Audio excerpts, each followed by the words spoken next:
দ্বারকেশ্বর নদী থেকে অবৈধভাবে বালি তোলার ভুরি ভুরি অভিযোগ। গোপন সূত্রে খবর পেয়ে মঙ্গলবার বাঁকুড়ার ছাতনা ব্লকের ভূমি রাজস্ব আধিকারিকরা এবং ঝাঁটি পাহাড়ি ফাঁড়ির পুলিশ কর্মীরা ছোপানিয়া নদীঘাট এলাকায় তল্লাশি চালান।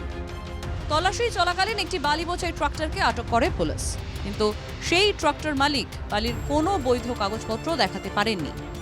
এরপরেই ট্রাক্টরটিকে বাজেয়াপ্ত করে পুলিশ। সূত্র থেকে কালকে খবর পেয়েছিলাম যে এরকম কিছু হয়তো আবার চেষ্টা করছে। এবার কালকে আমরা আমাদের স্টাফ নিয়ে গেলাম, যাওয়ার পর রাস্তায় একটা গাড়ি পেয়েছি যার সেই সময় কোনো বৈধ কাগজ ছিল না। তারপর সেটাকে আমরা ঝাঁটিবাড়ি থানায় সেটাকে আমরা সেফ কাস্টডি দিয়েছি।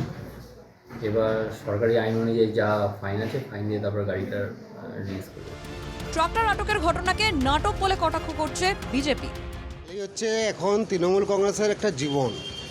তৃণমূল কংগ্রেসের এমন কোনো নেতা নেই যিনি বালির টাকা খান না। আর বাঁকুড়া জেলার এমন কোনো ঘাট নেই যেখান থেকে বালি অবৈধভাবে উঠছে না।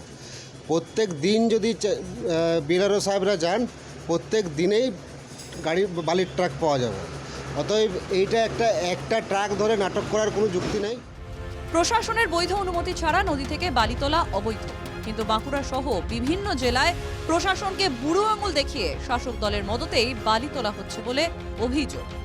তবে অভিযোগ নিয়ে প্রকাশ্যে মুখ খুলতে নারাজ এলাকার বাসিন্দারা। বাঁকুড়া থেকে মানস রায়ের রিপোর্ট, NK TV বাংলা।